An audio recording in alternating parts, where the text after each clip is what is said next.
Hello and welcome to episode 255 of the Thinking LSAT podcast. In Los Angeles, I'm Nathan Fox. With me in Vienna, Virginia is Ben Olson, and I have Kyle McEntee from Law School Transparency. Kyle, where are you?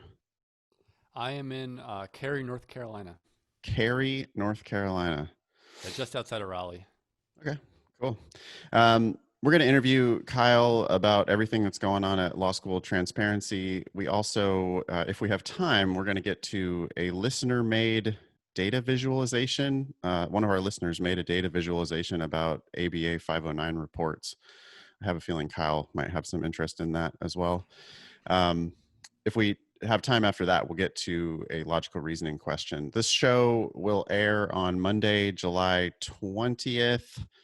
Which means you have about a month to sign up for the October LSAT. It also means you have about a month to get ready for the August LSAT Flex testing week, which starts on Saturday, August 29th. So we're in a little bit of a lull here.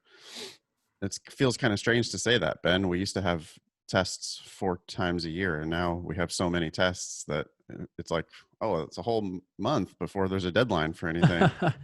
Yeah, I know. It was weird. It seems like everything was back to back with April, well, which became May. And no.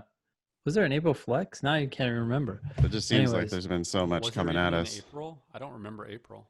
well, so there was March and April, and Oh, I mean those the were month. I don't remember canceled. the month. Oh, yeah, it was. No, there was no April. Are you guys experiencing the time acceleration? Yes. I can't believe how fast everything is going. Mm-hmm. It's like Killing me. it's coming at me. Like Yeah. it's always bedtime. It's like I look up and it's like, oh, it's 11 p.m. and I'm like exhausted every single day, even though I'm not doing anything. It's the weirdest thing. I don't know. And the days are just coming at me. The weeks are coming at me. It just seems like everything is going faster. Kyle believes me.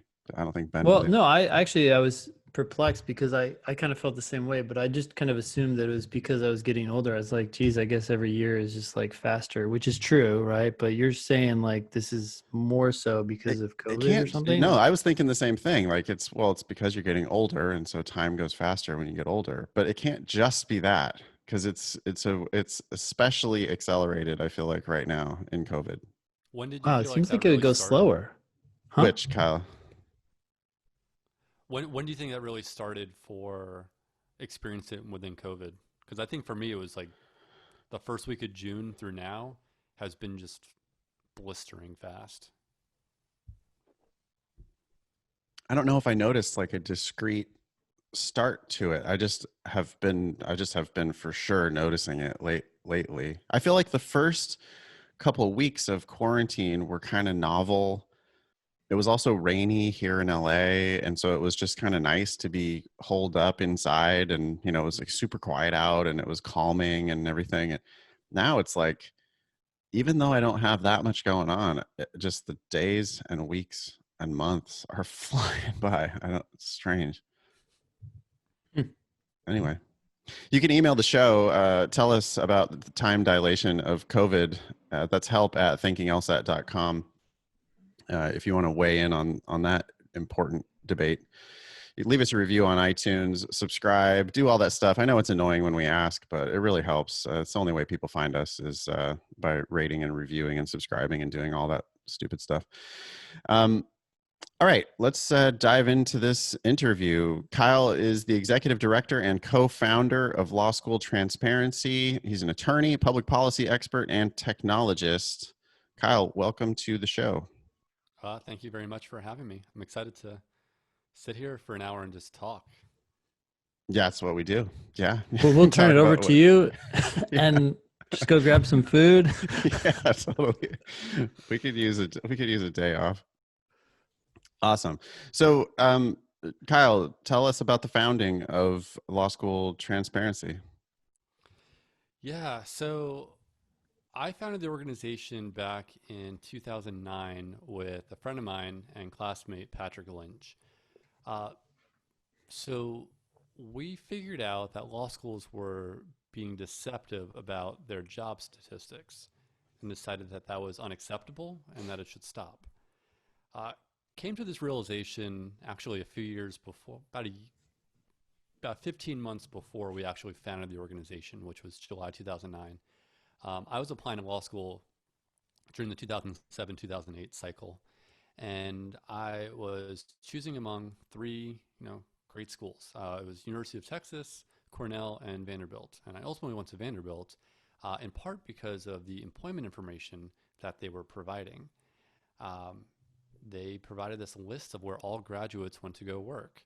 And me not knowing any lawyers and having no real idea of what I was doing, uh, I was just like seeking information everywhere I could. And this information to me was like a godsend. It showed me what was possible from the school. And I didn't want to work in New York, big law. I was, wanting to work in the Southeast, Vanderbilt in Tennessee, of course, and then I'm from North Carolina. And I really just, it helped me get comfortable. And so Patrick, who was a year ahead of me, he's like, why don't we get other schools to do this? I was like, yeah, that's a great idea. Let's do that. And so we started to look into it, and, you know, we started to figure out that law schools had a lot of data that they weren't sharing, and that the data did not match the top line numbers that they were sharing. So they'd say 99% of our graduates are employed, and the median salary is $160,000. Well, it turns out that yes, 99% are employed, but any job counts as employed because they use this thing we call the basic employment rate. That did not distinguish between long-term and short-term jobs, full-time and part-time, school-funded and not school-funded.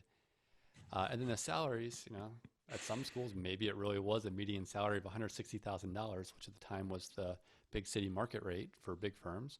But often it was a much smaller slice of the class than you'd expect. So law schools would say, our median salary is 160, but the response rate is 15%. And so really it's a reflection of less than a tenth of the class.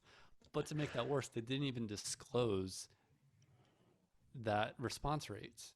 You had to either find it somewhere else or it just wasn't available anywhere. And what this did was fundamentally pump up the beliefs about the value proposition of law schools.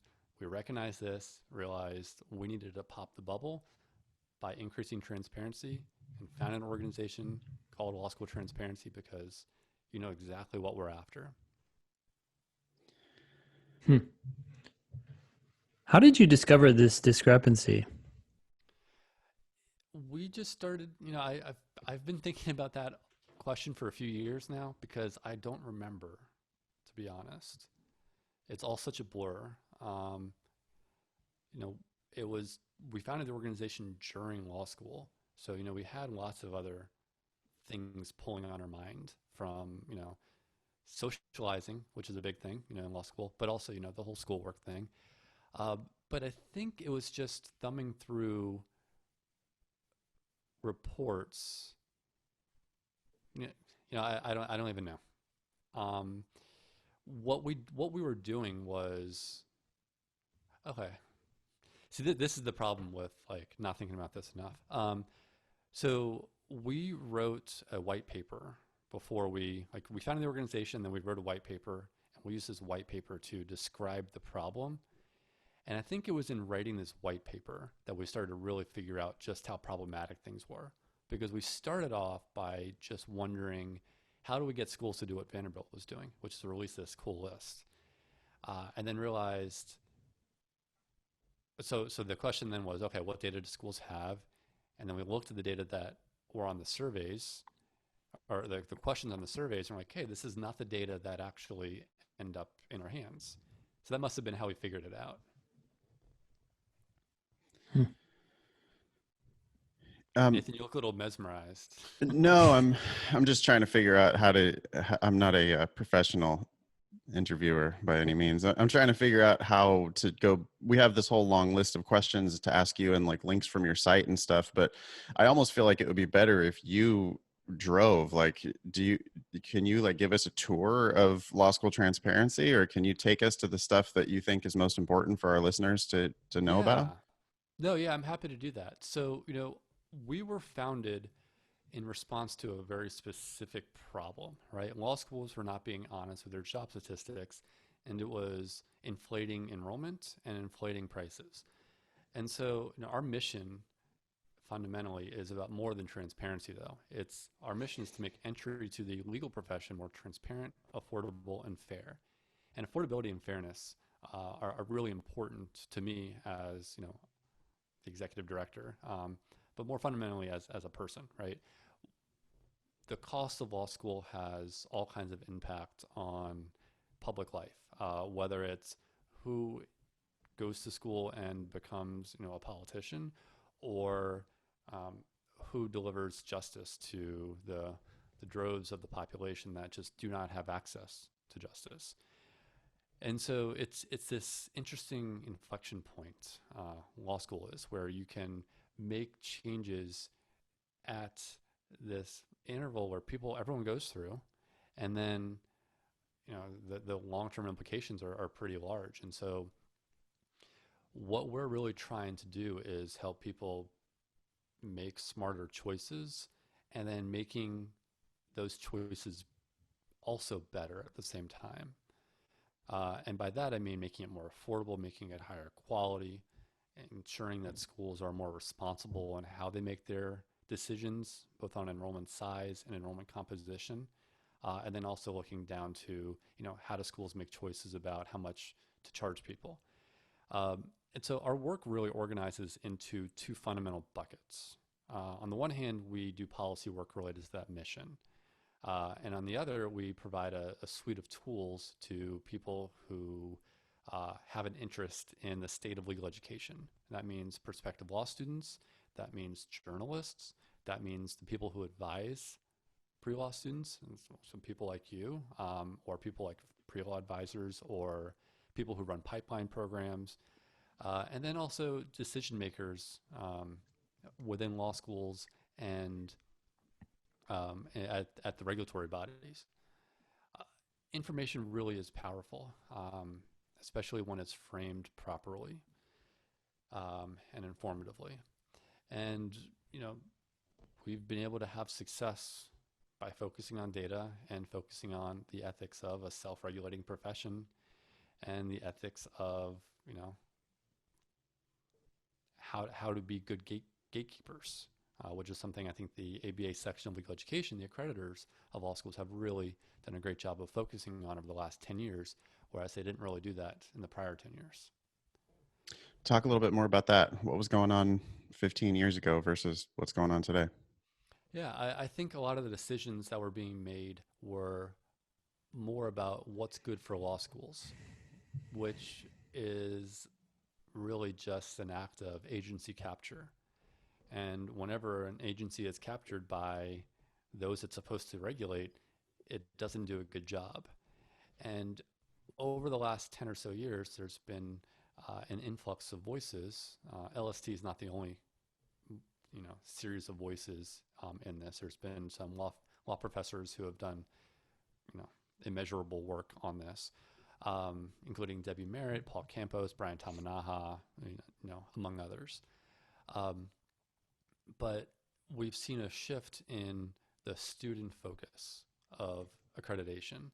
And this is why we now have the 509 reports, because of advocacy related to the lack of transparency and the predatory marketing that schools were doing, and then ultimately the predatory missions that schools were doing. And now there have been changes to how the ABA regulates predatory missions, both through the standard 501, which says don't enroll people who do not appear capable of completing school or passing the bar exam, to standard 316, which is the new bar pass standard, which says that if a school does not get 3/4 of their graduates to pass the bar within 2 years, they shouldn't shouldn't be accredited, or at least should be penalized in some way. What it all comes down to, though, is a much more pro-consumer bent of the ABA, and that is going to have very long-term positive impact on schools and the profession, and most importantly, the people we serve, our clients, whether the client's the public or the client's the individual or the company that's lawyers are representing. We never stop complaining about law schools on this podcast. We've been doing the podcast for what, Ben, 6 years? Yeah, 6 years. I personally have become increasingly horrified by the potential for young people to ruin their financial future by borrowing $250,000 to go to law school and then possibly never practice.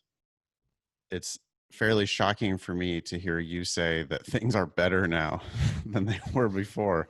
I can't imagine how they must have been. Yeah, I mean, some things are better, some things are worse, right? So the regulation of law schools has improved. So this is putting some schools out of business that had no business, you know, teaching future lawyers. Um, it's Example? also making schools focus a little bit more on the right things. But there's still this really big problem with law school costs. And it is really difficult to solve that problem. Um, so a few years ago, back in 2018, I was just reflecting on the previous 8 or 9 years of our work, and I was enthusiastic about some of our successes, and really disappointed in some of the places where we haven't made the kind of impact that I want to have. And fundamentally, those it's on cost and it's on diversity. And so what we did was we went to the drawing board and said, and we called this our Blue Sky Initiative, and we did it in partnership with the Iowa State Bar Association Young Lawyers Division. And we said, what are the small and big things we can do to impact how much people pay for law school? And the idea is that if we can make law school more affordable and have law school pricing be more equitable, then we could also simultaneously help diversify the profession and improve access to justice. So from this process of focus groups, interviews, lots of reflection, literature reviews, analyzing data, we came to two conclusions. One was that, well, two conclusions is not the right way to put it. We came up with a vision. So we had a vision for lower tuition, less financially stressed graduates, and a more diverse profession. And we noticed that there were two structural challenges that stood in the way of achieving that vision. And so we released a report a few months back that was the culmination of this work that really is a blueprint for how we see our work over the next few years, and specifically the next 5 years, because it's our 2025 vision. And what it comes down to is there are two structural barriers to that vision. One is related to regulation, and that's ABA regulation, and then more broadly speaking, the education department, state regulators, whether it's state regulators like the higher education regulators and commissions, or it's the state courts. And then also the incentives are fundamentally malaligned in legal education, because there's such a focus on the elephant in the room, which is the U.S. News and World Report. And so we figured that we could not make the impact that we want on access, affordability, and innovation if we did not change these structural problems. And that's where we see our next 5 years, is figuring out how do we make these changes to legal education at the fundamental level to have an impact on what schools actually do, and then how that affects students who are actually going to those schools.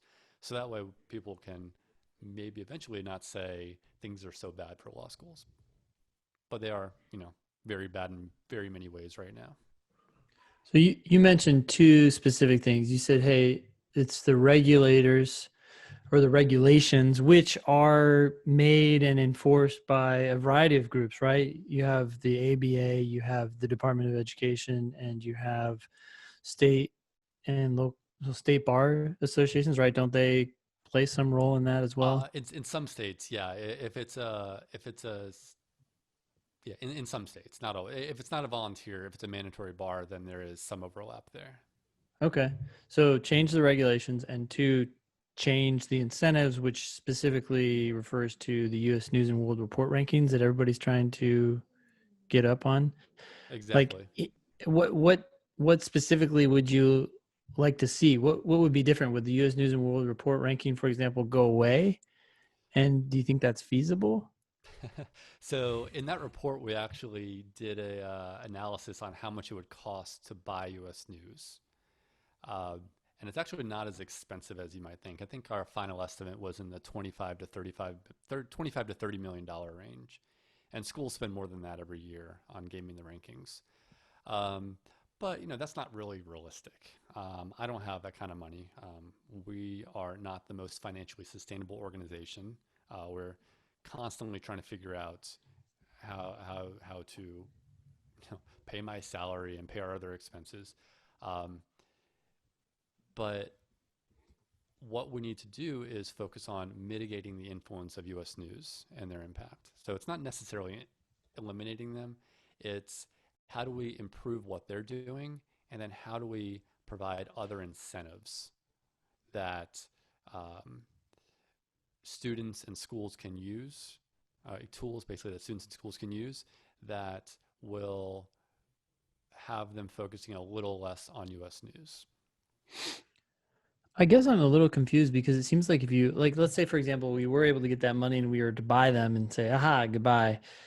It's fulfilling some sort of need, right? So on some level, wouldn't someone else just come in and try to fulfill that need? And uh, stepping back, I'm actually curious. I do see the U.S. News and World Report ranking system being like problematic, but can you walk us through why you think that creates the negative incentives? Like, what incentives? How do you get from A to E to the point where, oh, this is what's making law school tuition higher? Yeah, absolutely. So there's a lot to unpack with those questions. So I'll start Sorry. with the easy question, which is, wouldn't something just fill the gap afterwards? And the answer is yes. If US News went away tomorrow, the gap would be filled. But the idea is that it would likely be filled by a rush of competitors, and no single one would have the overt impact that US News has on schools. Um, that's the theory, at least. It's untested. It's an empirical question. So if that were to happen, it may make more sense to, if we're buying the rankings, to just instead use their IP and actually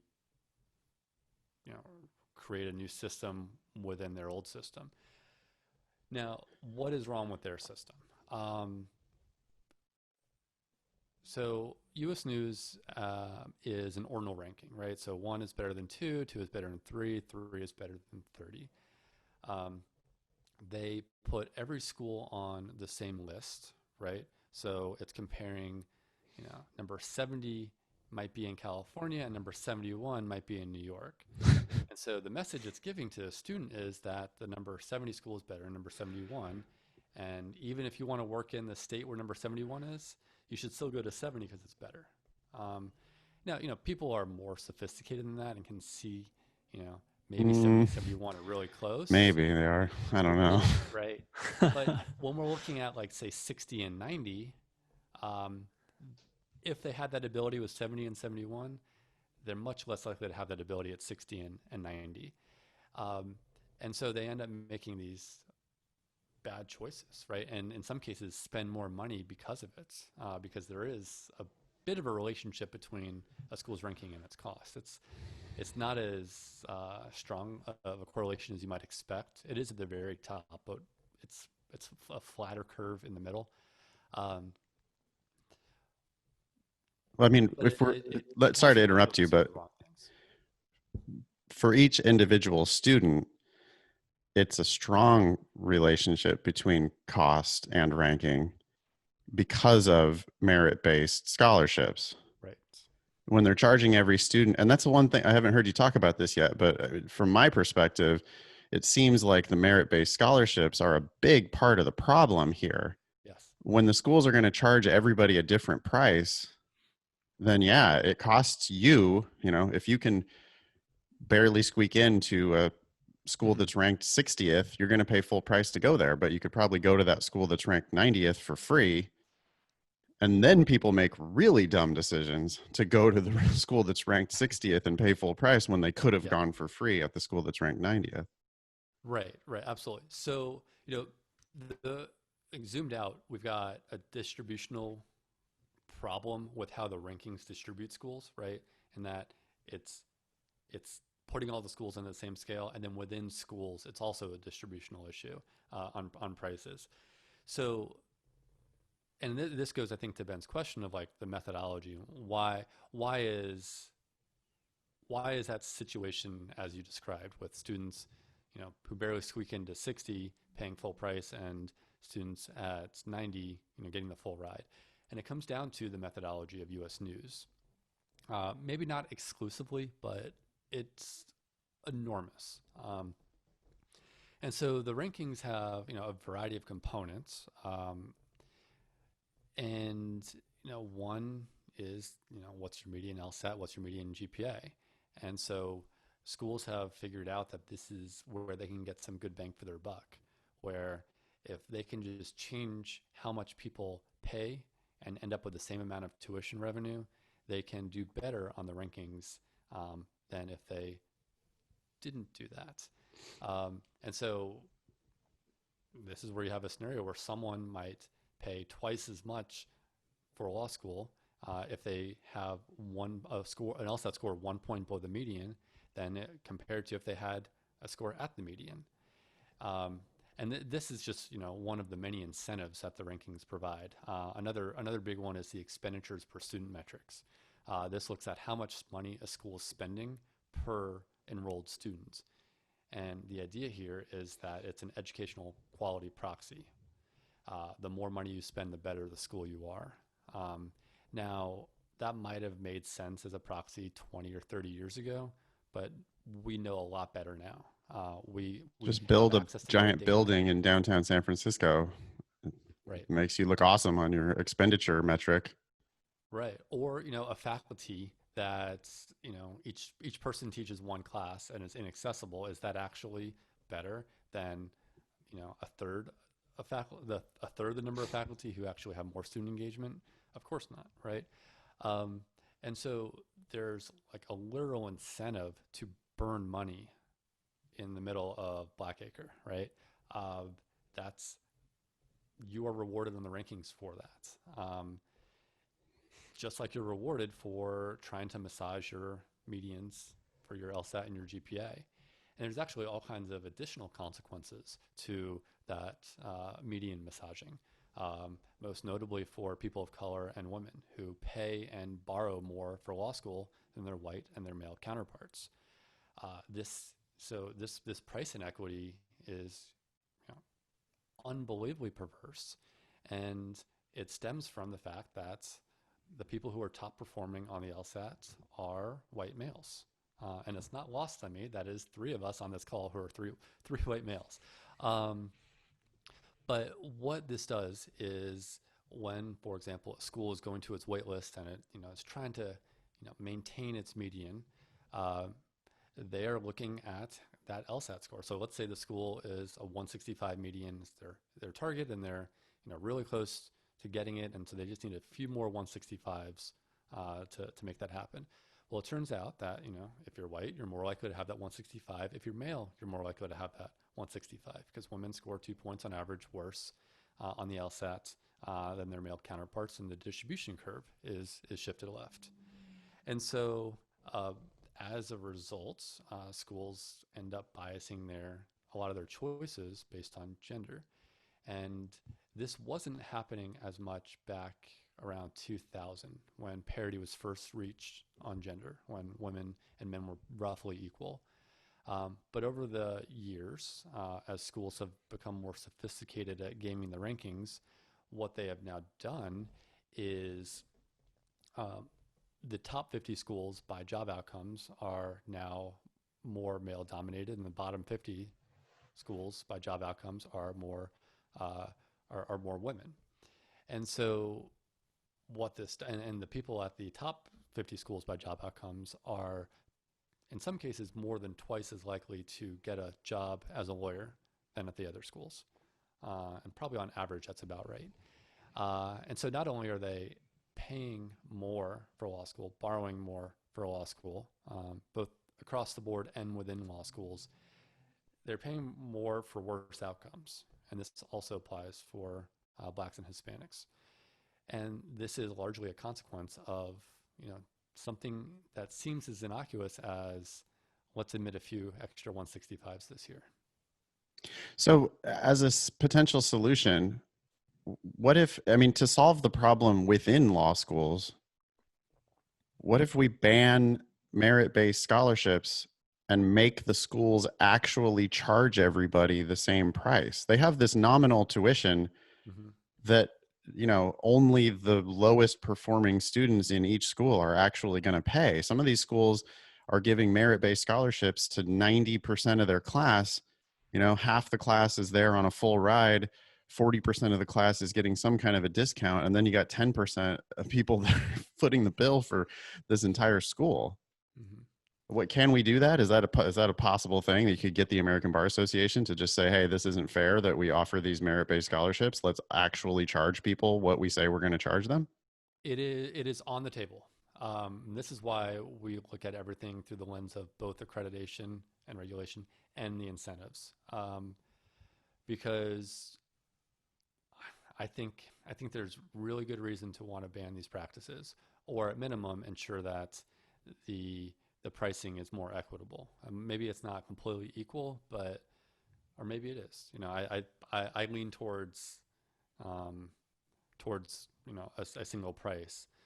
Whether that's possible on the from an antitrust perspective, I know that's an open question, and that's beyond my expertise. But there's other ways also to address the issues of price inequity. So we've got proposals right now before the ABA that looks at increasing transparency related to this. So what we want to see is something called a frequency distribution table for how much people pay, and then breaking that out both by class, as well as by gender, as well as by race and ethnicity. And I know you've talked in the show before about the NALP bimodal distribution. And so you can make a distribution curve like that salary distribution chart from a frequency distribution table. And so what we want is frequency distribution tables for how much people pay for tuition and how much they borrow. So that way we can create those charts, because we think visualizing that will actually make law school faculty and their administrators confront the fact that their pricing structure is actually happening at the school level with this. And we've had success with this in the past. So when we first started the organization, we said, on average, people are not getting law jobs at the same rate that schools are claiming. And everyone's like, yeah, but not at my school. And until the data were actually publicly available in the 509s, and that's a big reason we push for those, until those data were available, people were in denial. And the same thing happened with conditional scholarships. Oh, yeah, conditional scholarships are a problem, but that's not happening at our school. Oh, well, it turns out that it is. And then as a result, once there was heightened transparency around that, we saw a sharp reduction in the number of schools offering those, as well as an increase in the percentage of people who are actually keeping their conditional scholarships. And so I think transparency can have a really big impact here. But then there's two other standards that the ABA could start to enforce using those data. So basically, law schools under Standard 205 and 206 have to create an environment that is equitable based on race and gender, as well as other protected classes. And in my opinion, a school that charges the black students on average significantly more than their white students is not compliant with that standard. And so I'd like to see the ABA, and we've asked them to start enforcing that standard in that way. And there is some interest in it, but we need the data first to actually. That would be amazing on the 509 reports. I mean, they love to talk about diversity and they love to show off, their people of color that they have admitted. But if they were also forced to show that those people of color pay more to go there, Hmm. or graduate with more debt or have worse job outcomes.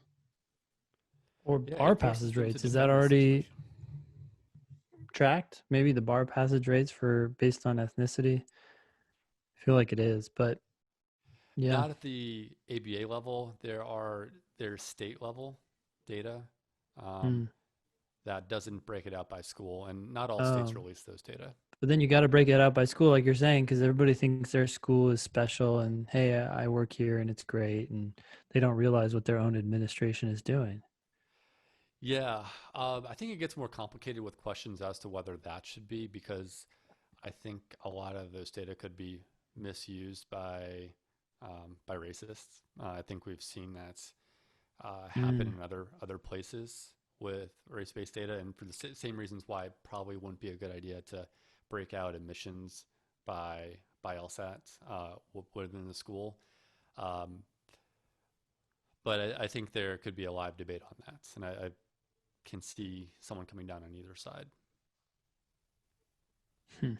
I mean, I have to step back and just say, well, okay, I guess it could be misused, but at the same time, information is information, right? And you can prompt questions like, well, what, why is that? What can we do about that? How should we address it? Right. I don't I know. think It's that's a tough. fair take. Yeah. From a consumer perspective, I mean, we never stop on the show advising people to just not pay for law school. The way the game works now, if you make the decision that you're going to go to school on a full ride, you can go to school on a full ride. You just turn down those higher ranked schools that want to charge you full price. You go to a slightly lower ranked regional school.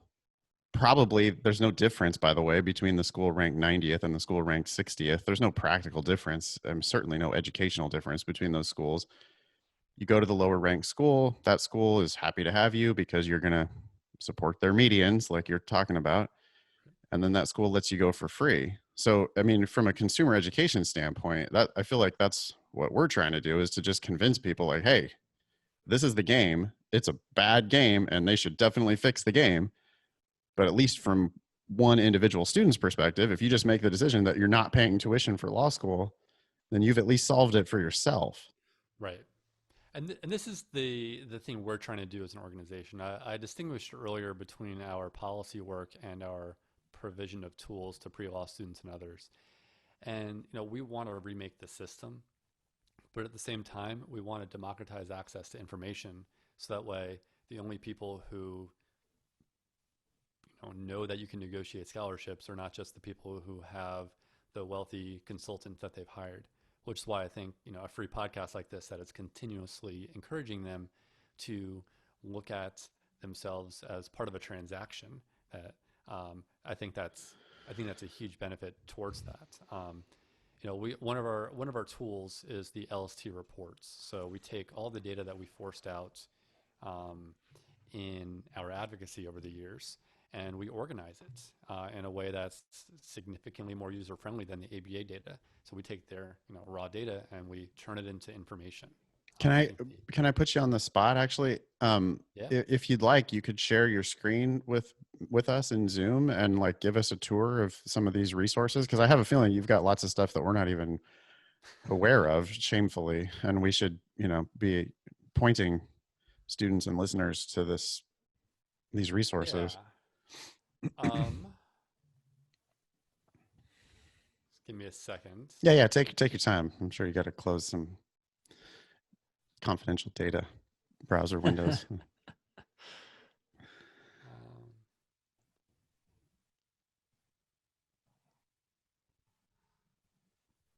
yeah, whatever. I'm not worried about the confidential part. Was trying to hide my bookmarks, but because like those are distracting whenever I see them. All right, I'll share my screen now.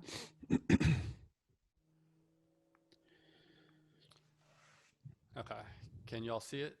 Yeah. Yeah, awesome. Okay, so all right, so this is lstreports.com. So it's a little strange for me to Wait, I'm seeing give. something different. Yeah, I'm seeing something else too now. Oh, That's you are. like, What are you seeing? did I somehow share my Try sharing it again. Do the Okay. reshare. Oh, am I sharing the questions from the podcast? Yes. That's right. Yeah. Yeah. Yeah. You're Mhm. sharing one window instead of it looked like you had it up for a second, but then I you. did. Well, I tried to move it off my monitor. Here, is this better? Yep. That's what I think you want to show Yeah. us. Yeah. Okay. Yeah. I was trying to do this so I would like look at the camera in this, but we'll just do this weird side view. Okay. So this is lstreports.com. So this is our primary means of getting information to pre-law students about the statistical outcomes at law schools. It's based on the data that we have forced out over time, both through the ABA, and those are the required data under Standard 509 and the 509 reports, as well as the data that we have convinced schools to share voluntarily. And that relates largely to salary statistics and some other employment data. So this site is about to change pretty drastically. I am in the middle right now of redesigning this website, as well as a new companion website to it. And this tool is very much an intermediate to expert level tool. And if our goal is to help people from all backgrounds, with all everyone, we need to be focused more on reaching everyone where they are. That said, the fundamentals of this are going to stay the same, because when I ask people for feedback, it's actually pretty difficult, because they're like, oh no, we love it. And it's like, okay, well, tell us some criticism. I'll do that. Don't worry. Let's see what you Good. got. Yeah. I want the criticism. Like, I crave that criticism. Okay. So You're talking to the right guys. good. So this site is separated into, we operate on a very fundamental premise, that what matters most is geography. Shocker. I mean, like, yeah, Right? no shit. But Exactly. So we do so our primary sorting mechanism, let's say we want to work in Texas. So we click on Texas. And what this does is it brings up all the schools that have some kind of relation to Texas. That means either that they are in the states, or they place enough graduates in the state. So here we have Tulane. They have 17.7% of their graduates employed in Texas from the class of 2019. That gets them on the report. Oklahoma, Tulsa, Oklahoma City, LSU, Arkansas, Alabama, BYU, all these schools end up on here. So then the primary sorting mechanism we have, once we've reduced the number of schools you should consider, is this employment score. And so this employment score, it's trying to provide something that's kind of a simple, easy to grasp number that people can get their hierarchies in mind. And that's not because like everything should be hierarchical, but it's because in a world where people are focused on ordinal rankings, you have to provide them some ease of access. And so this is our means of doing that. So the employment score looks at, it's essentially a proxy for successful entry to being a lawyer. And so what we do here is we show over the last 9 years how the schools have trended. And you can see most schools actually are trending up, because was a lot of pressure for schools to get smaller. So Oklahoma, for example, 60% of their graduates got law jobs in 2011. They got smaller from market pressure, and now they're doing a lot better. So we have different tabs on the state report, so you can look at breaking things down by job type. You can figure out who has good large law firm placement, who's doing a lot of placement in public service. can we see the basic tab again one more time? Sorry. Yeah. So total enrollment, number of graduates, total enrollment. Wait, that's total enrollment, or that's in? That's 1L enrollments. Oh, okay. Should clarify that. That's a good. I'm going to make a note. So if someone were to come here, it sounds like what you're telling them is say, hey, look, decide where you want to practice, or at least maybe a couple places if you're not sure yet, but pick the two places that you want to end up, two states, really, right? And or a state, and then click on that state, and then maybe start by sorting by employment score. It seems like if they actually know what kind of job they want to get, if they want to get into big law, then they need to click on jobs and figure out which ones actually deliver that. That's true, but very few people have that sense. Yeah. So So, what should they be looking for when they're looking at these schools? so it's this is something I struggled with back in 2014. So I was on our site thinking, we have all these data. That's great. But if I were back in my shoes when I was applying to law school, trying to sort through the data, I wouldn't have known how to make heads or tails of it. And I realized that the problem was that I didn't understand what lawyers did. And so that's when we started our podcast, I Am the Law, which profiles lawyers all around the country to help people understand what the practice of law is actually like. So each episode is a different interview with a lawyer about, what their job is like. Um, they're less like free-ranging conversations like this and more like narrowly focused 20 to 30-minute episodes. Um, but the idea is helping people understand, what practice areas and practice settings might be a good fit. So that way, when I look at the data, I can know what schools actually have a track record in those types of jobs. And so, we have these tabs up here, but then there's also a ton more data available,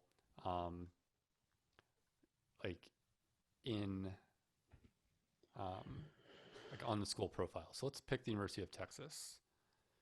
So you can see we got a few bugs that I need to fix. So we started off with the same fundamentals, like here's the employment score, here's underemployment, which is basically are you in a short-term job, are you in a job that doesn't require, or like a non-professional job, are you in a job that is part-time, bar pass through info, and then cost info.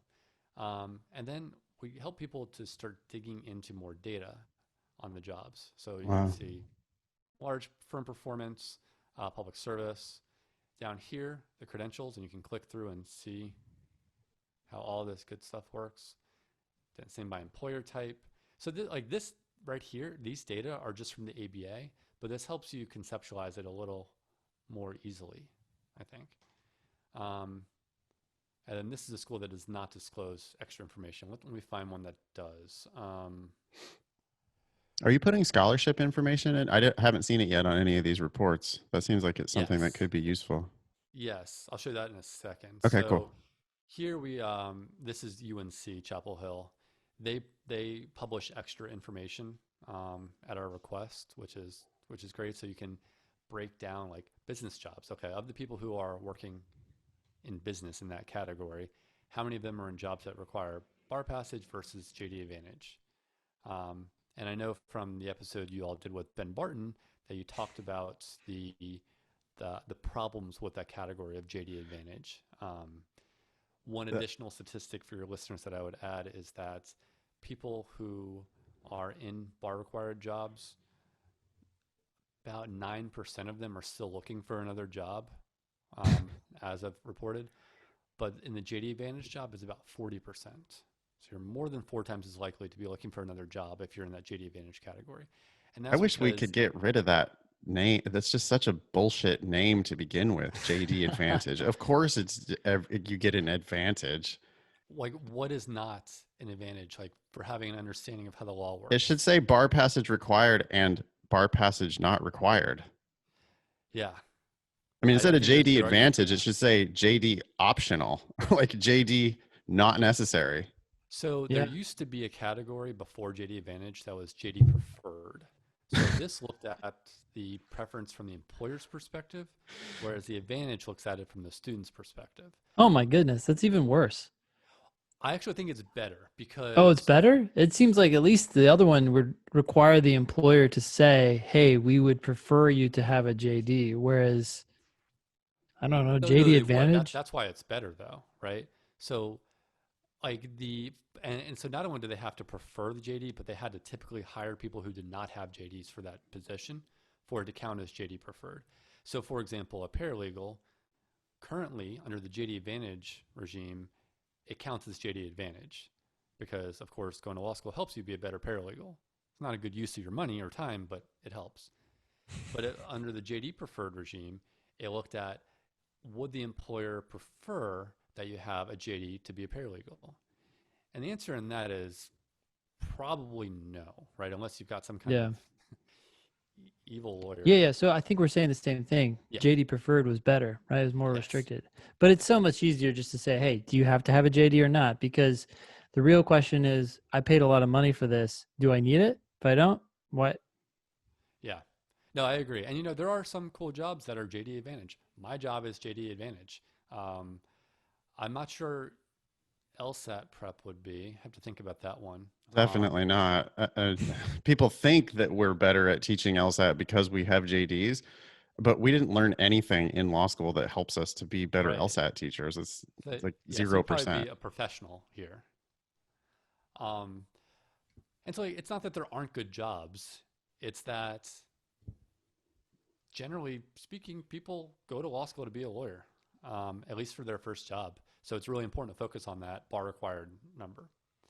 So to answer your question though about finance, well, I'll get to that in a second. So there's some other interesting things here like job search. Yeah, take your time. This is really helpful. So don't feel Great. rushed at all.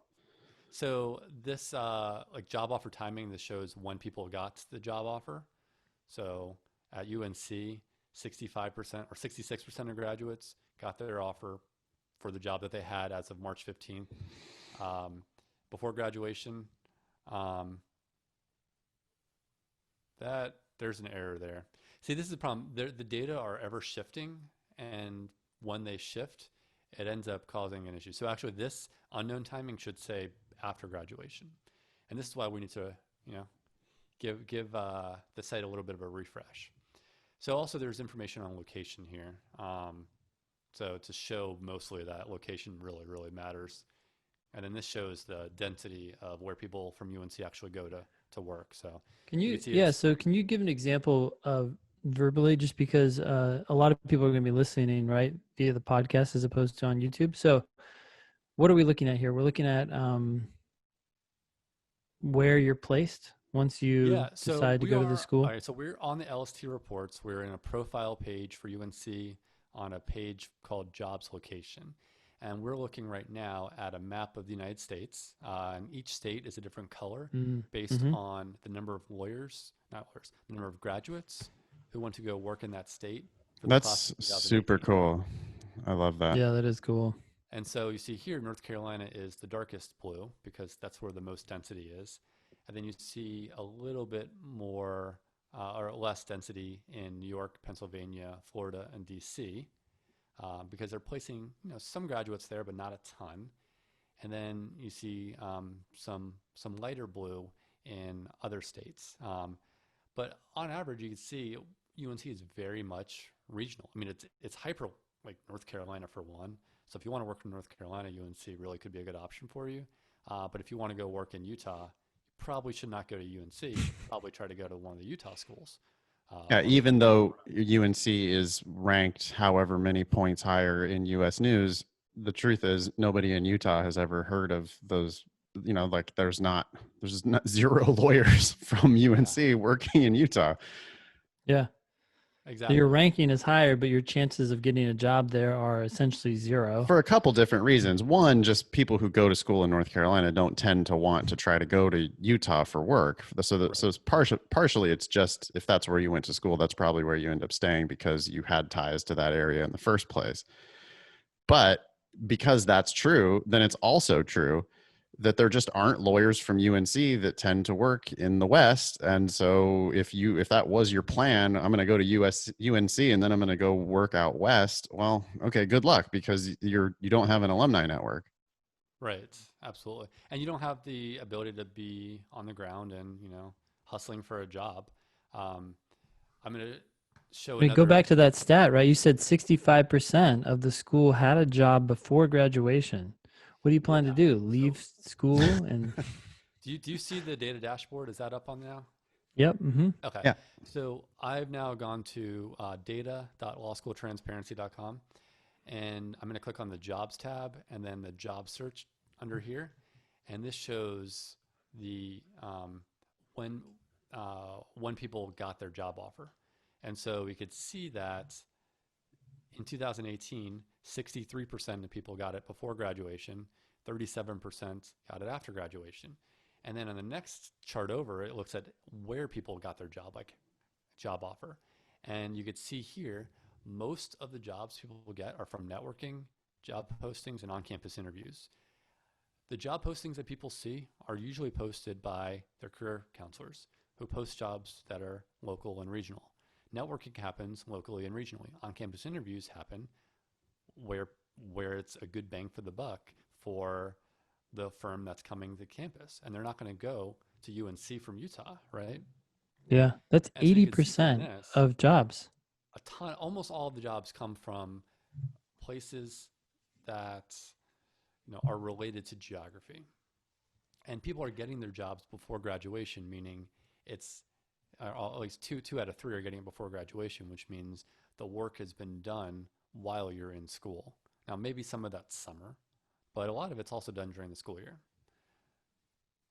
So all the reason to really focus on geography when you're making your choices. And then, as you've pointed out, the data show that I don't know where I was going. Data show lots of things. How's that for a big statement? Okay, so looking at finances. Hey, so I had one random. Sorry to kind of tangent here for a half second, but when you started this whole discussion, right? You started with a map. You're like, okay, hey, look, decide where you want to go to school. Click on the state, and then you're gonna get the list of schools. And what you've done here is you clicked on North Carolina, and then you drilled into UNC, I think, right? Yep. And you've really unpacked these schools. For someone who doesn't know where to start, I mean, pick a state, right? Say, hey, look, this is where I want to end up. Go here. Find all the schools that exist here, probably sort by employment outcomes or something like that if you really don't know where to start. And maybe at the very minimum apply to 10 or 15 of these schools, especially if you can get fee waivers, right? Because in the end, you're going to make a decision, one, where you're going to end up, and two, what kind of offers are they going to give you? And you're not necessarily going to know. But here's a great list of regional schools. So many times I think people think, oh, I'm going to go to Boston or I'm going to go here. And I mention other schools in the area and they're like, oh, I'd never go there. Like, really? Like, do you realize how many schools are at your disposal? I mean, I'm surprised by the list here. It's pretty long. Yeah, no, absolutely. And so we actually have this tool that makes this a little easier. And I mean, I think the fact that you came back to that a second time to clarify for listeners, like I see what you're doing and I appreciate that. And I think it's really important. And I think it drives home my concern about the current state of our website, which is it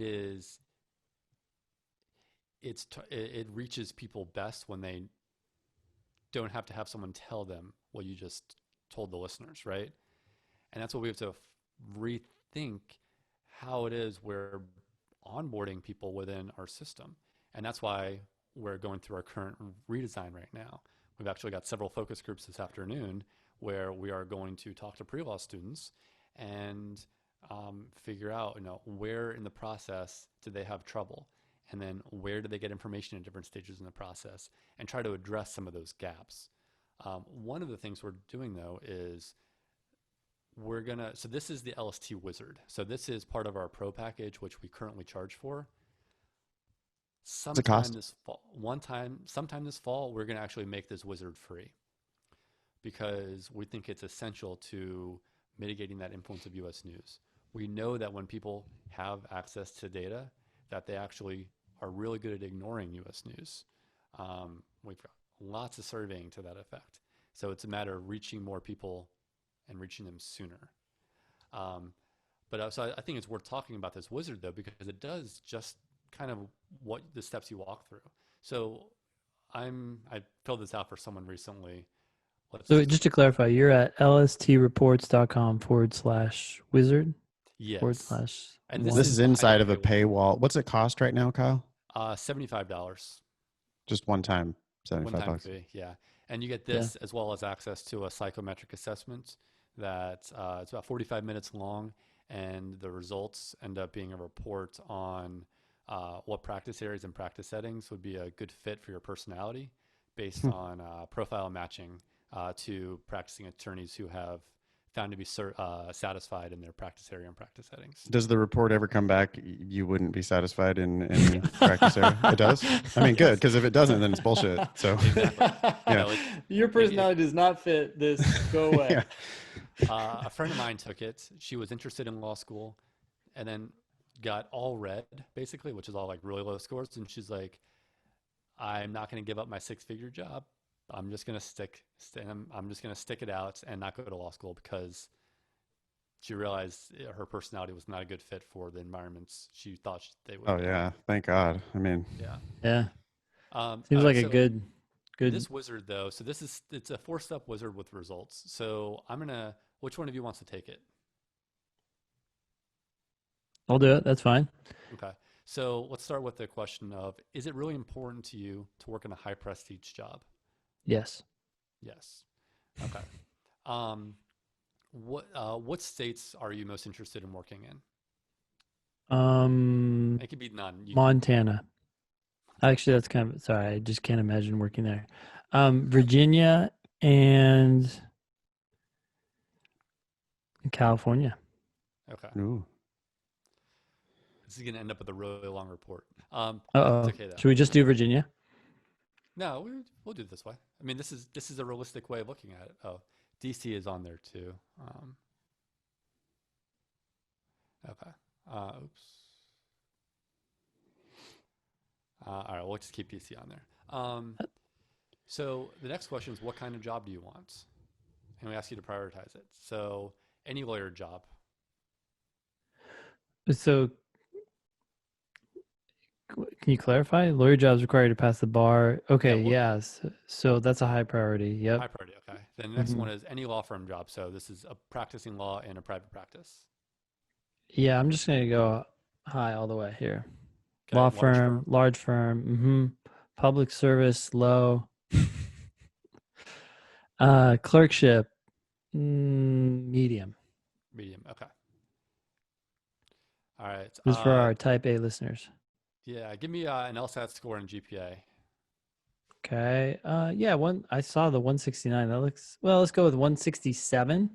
Okay. And a 3.5. Okay. And we'll apply as a non-underrepresented minority. Okay. Next, we ask you, what do you want to pay? So we're asking for a target debt, and then we have this concept called education tax. So the target debt is just, what do you hope that your monthly payment's going to be? Well, I'm hoping to go for free, so I'm gonna have to say 0. Okay. Got to be realistic about living expenses, though, maybe. I mean, you're not going to get your living expenses covered. You're probably going to borrow living expenses, right? Right. So yeah, but okay, so you borrow, say, how much a year?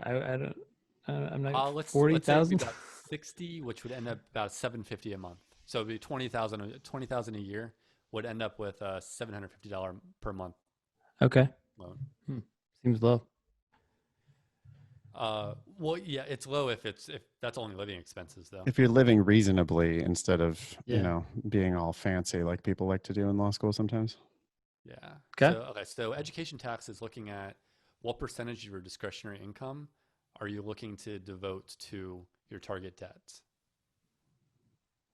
So a good range on this, 30 is not a good place to be. Is like 10 to 15. So let's call it 15%. Okay. All right. So now wait, can you go over that again? What was that? So why are people putting in 15?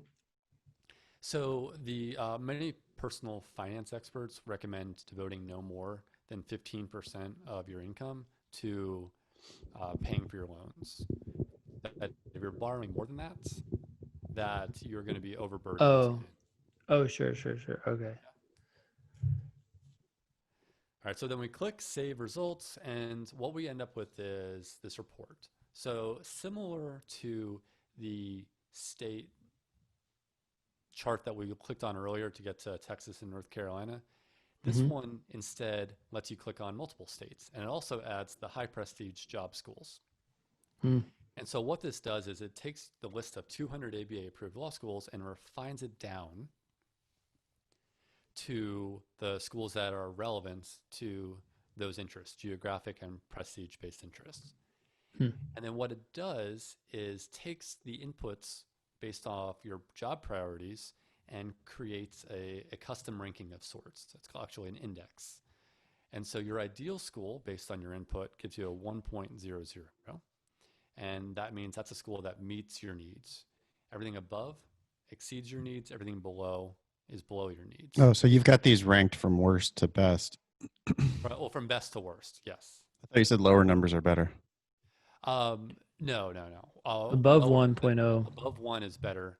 Below one is worse. Oh, One oh, is ideal. I see it. But I see this. At the top of the list here, you have the University of Chicago with an index of 1.35. So it's way above, not necessarily way above, but it's above my needs. Right. At the same time, my chances of getting admitted are low. Right. Yeah. Oh, so you want to get closer to one because that's taking into account debt.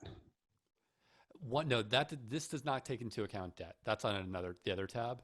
This is just looking at your desires related to your job. I'm confused how one can be ideal, but higher than one is better.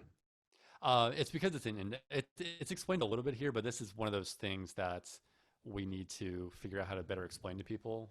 But the idea is that when a school meets your criteria, it gets a 1. And when it doesn't, it goes below. And when it exceeds it, it goes above. Oh, so one is so there's like a minimum threshold or something. Like one is Exactly. sufficient, and then okay, I see. So it might make sense for us to choose a number like 50 as like the baseline. But the problem is that there's actually no upper bound on this. And so depending on what you input, you might end up with like a 2.5 versus a 0.15 for other schools. And so but as you were describing before, it helps you look at, is this school going to meet my needs? Do I have, what are my chances of getting in? So we start to see schools that are kind of, in my target zone, starting with probably Vanderbilt, and then working your way down, and then you end up with schools you're going to have a high chance of getting into towards the bottom. But not meet your needs. Right. Or, you might decide, all right, University of Pacific, I really do want to work in California. In particular, I want to work in Northern California. I have a very high chance of getting in. I'll probably get a good scholarship. Like, it's not perfect, but like maybe it is tolerable. And I'd rather come out with, no debt and go to McGeorge or University of Pacific McGeorge versus, paying full price for George Mason, which also doesn't quite meet your needs, even though it gets closer. What this does, though, is helps you start to balance out the information and, make decisions instead of just saying, this has got good job outcomes. I can get in here, like puts it on the same plane. Yeah. Wow, Kyle. So every year, 20,000 people take the LSAT. How many people like use your site? So overall, we get tens of thousands of pre-law students on the site every year. Our wizard usages are far lower because we charge for it, and that's the problem. We're probably, I don't know, maybe 1,000 people, 750 people using the wizard. And I would rather see that number be 10 or 20,000, which is why we're going to figure out other ways to keep the lights on than charging for it. I wonder if you could do a Kickstarter or GoFundMe or something. Yeah. We've tried and not really succeeded super well. If y'all want to create one for us and promote it, we would love it. Also, if people want, they can text law school to 44321 and donate there. But Yeah, so the other thing I want to show on this page is the finances tab, which looks at projecting scholarships out based off your numbers. And that's where those numbers come in, where you like, okay, I want this debt. So Chicago is way above your target debt, right? And you're probably not going to get a scholarship. If you do get in, you might get a little bit of a scholarship because they're basically giving a scholarship to everyone. Um, but like at Columbia, you're just hopeless, not going to get any money. You're going to need a huge salary to meet your needs. But then once you start getting down further towards the schools you actually have a shot at, you start seeing how much scholarship you can anticipate and then how close you're going to actually get to your target. Hmm. Washington Lee looks like it'll probably be a decent option, getting closer. It's still going to be way more expensive than you need or than you wanted. But what this does is makes you look more realistically at your goals, which might have you retaking the LSAT. And so you can go in and you can change your LSAT score and say, okay, what's this impact going to be on my likely Yeah, scholarship? sorry, Ben. 3.5 with a 167 when you want the high profile job in Virginia Yeah. or California. You're just not going to get it done, Ben. You're going to have to retake the LSAT. Yeah. And so I let's say really you don't like retake where it. this is going. I'm just gonna hop off. So you're going to retake it. You got a 171 now. Good job. And then here are your results. You're still not very likely to get into the top schools because your Yeah, you GPA is fucked still up in too low. undergrad, Ben. You needed better grades. I'm sorry. Yeah. But your chances of all these other schools has gone up now. And your chances of scholarship have likewise also gone up too. Yeah. So Not to Huh.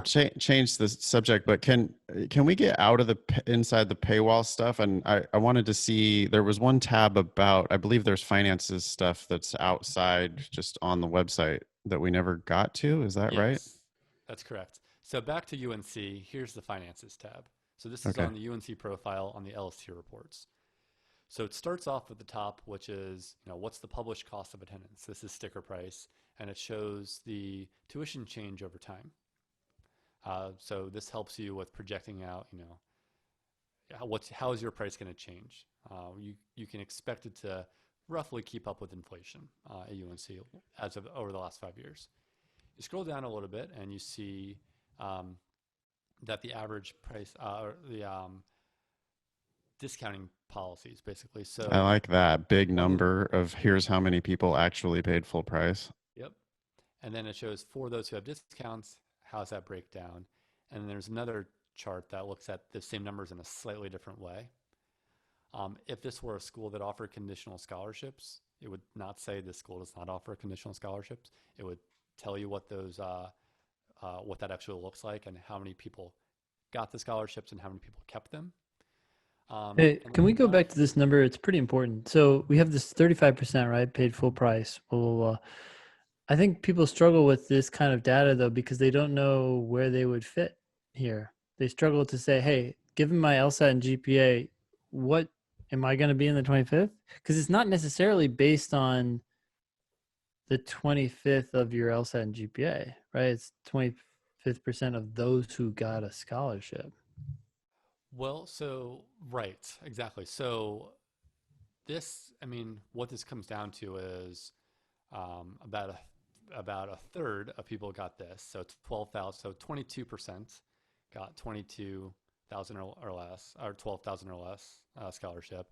Another, fifth of the class got about 17,500, and then everyone else kind of congregates around the middle, right? There's some gradations in there. Um, and that's why the wizard, why I wrote that algorithm, because what it does is try to predict where you are based on your LSAT, your GPA, as well as Mm. whether you're self-identified as an underrepresented minority. And that's why it's important for us to figure out how to make that free for everyone, because it takes expertise to give that advice. It could be useful on this report too if it could pull in the LSAT and GPA, Yep. And figure out some way to translate the 75th percentile LSAT to the 75th percentile scholarship. Absolutely. Or what I would love is you have the LSAT GPA calculator, right? Which tells you your chances of getting admitted based on those two numbers. If you got rid not that you should get rid of it, but if you had on your homepage LSAT GPA and then your likely scholarship range for each school, I feel like that would just make it really clear to Yeah. people what they should be expecting when they're Yeah. applying to that school. Because people are kind of trying to figure it out, and the more savvy they are, the more they're like, wait a sec, everybody in my Yeah. range should be getting this. But you have to get there in the first place, and then once you get there, you have to have the gumption to ask for it, right? But it's just like, hey, you put in these two numbers. This is the money range you should be expecting over given the last 6 years of data or whatever. Right. And then people are just emailing. It's like, it's just a number, right? It's like, hey, I like I that mean, they idea. should ask for more, but Yeah. I love the simplicity of that, right? Because here, even if you to break it out and say, hey, well, the what this means for this LSAT score range, people still have to kind of like Yeah, do there's a math. few leaps, and those leaps require information that most people don't have. They don't Yeah. know how the decisions are made.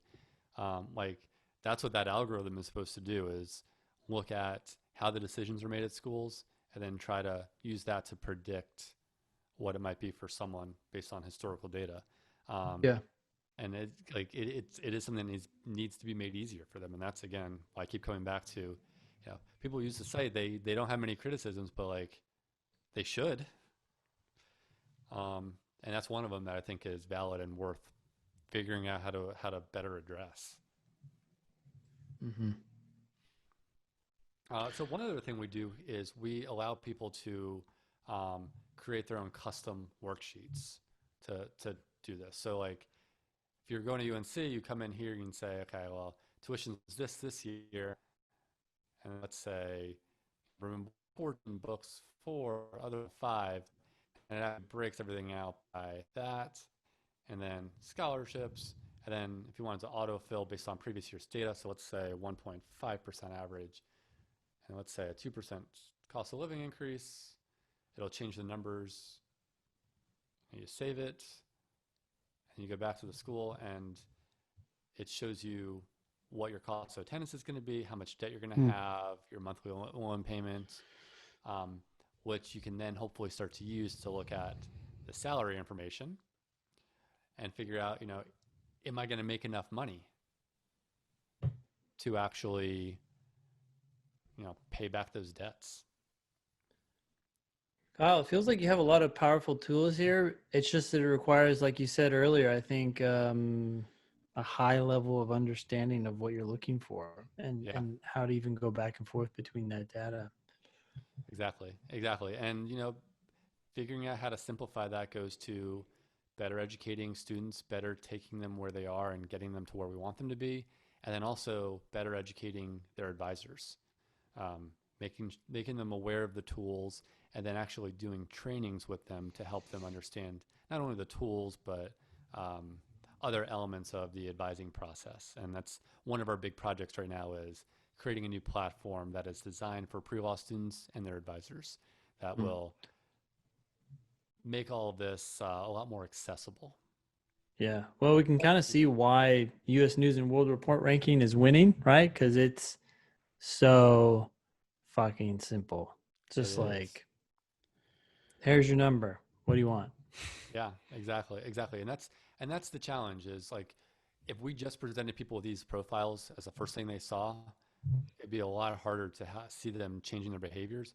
But because so many people, do the state report functionality, okay, we're going to Missouri, they do this, and they see this simple number, and then they start digging in. They actually, we see the impact.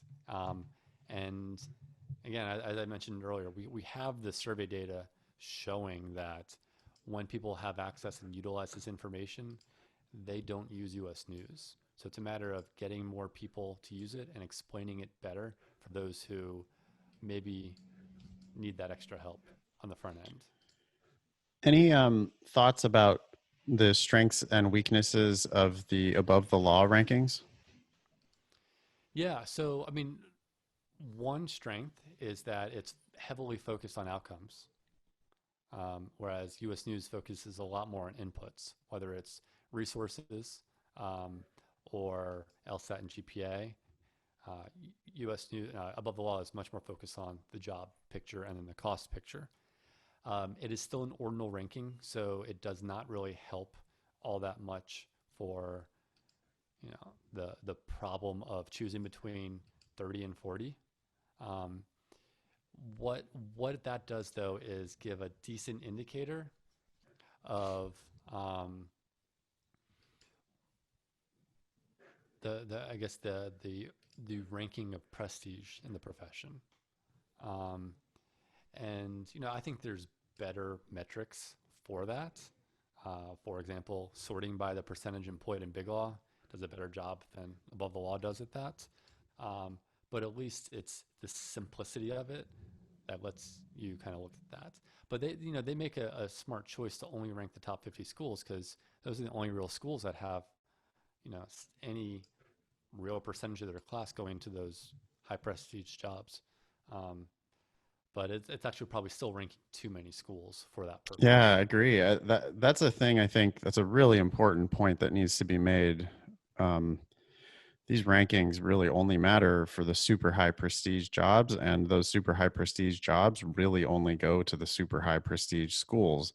And so by the time you get down to, this school's ranked 30th and this school's ranked 40th, what are you talking about? Where do you want to work? Where do you want to live?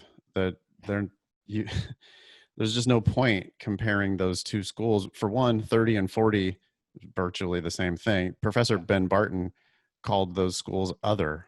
It was just like, hey, there's top 14 or there's top maybe 20 or whatever, but then there's just other, and there's no point ranking those schools against each other. Not only that, but geographically, if one of them's on the East Coast and one of them's on the West Coast, then what are you even doing? Why are you Yeah, absolutely. possibly? Well, so one interesting statistic is that actually the top 20 schools each year, not by U.S. News ranking, but by job placement in big firms, actually account for between 50 and 55% of all Big Law jobs.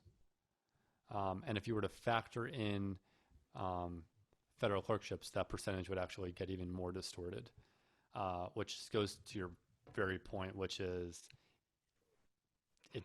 those rankings are very good for the very top, but past that, you should be using other resources. And that's what we're hoping to provide, those resources to help people make those better choices and be happier and have less debt.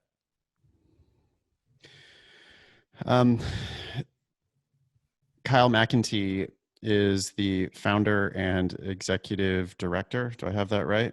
Yeah, of Law School Transparency. Kyle, I think we're about out of time. How can people reach you? I mean, we've been all over lstreports.com. Is that right? Yep. So lawschooltransparency.com is our main website. LST Reports is our website for pre-law students. All of this is accessible from lawschooltransparency.com, of course. And then I think I'd also like people to give a listen to our podcast, I Am the Law, where I think going to release 20 new episodes of this over the next few months. People really like it. And what do you do on I Am the Law? Say that again? What do you do on the podcast? So the podcast interviews lawyers from all around the country. Each episode is a different lawyer, and we try to help people understand what law is actually like. And it's at its heart, it's journalism. So we ask difficult questions. We really pry and make people uncomfortable sometimes, which is good because we get people to scratch below the surface. Do you ever have people who didn't end up practicing law, or are these all like JD required? The vast majority are jobs that require a law license, but we do have some people in those so-called JD Advantage jobs. We want to hear about their paths to doing it. So we interviewed someone who's a sports agent. And, it's not because that's a realistic goal. It's because he was the unicorn who managed to get through. That episode should be coming out the next 5 weeks. Again, that's I Am the Law. I Am the Law. Yeah, you find it anywhere. You find podcasts, Spotify, Apple Podcasts. Sounds bold. Sounds like someone like a I don't know. Straight out of Judge Dredd. Strong arm. I am the law. You listen to me. Does Judge Dredd have a JD? He does. He's a judge. Although not all judges have JDs. Really? I guess that's true. Yeah, there's You're elected positions elected, of, yeah. of non-lawyer judges, which is crazy. But That does seem strange. I don't know how you would do Yeah. that. Anything else you want to shout out, Kyle? no, if you have any rich uncles or aunts, let them know about us and help us out. Good luck. Yeah, well, Alas. we are a 501c3 nonprofit, so it is tax deductible. So Okay, cool. And that's, again, that's lawschooltransparency.com. I'm sure people, if they want to contribute to the cause, they can find a spot yeah, to do that definitely. there. Ben, any other questions before we, I feel like we're going to have to leave the other items on our agenda for next time and wrap it up right there. Kyle, Yeah. great guests. Thanks for hanging out. Any personal social media people follow you anywhere? I do have we have a Twitter account, LST Updates. I don't think we don't really ever tweet. And then I've got a personal Twitter, KP McEntee.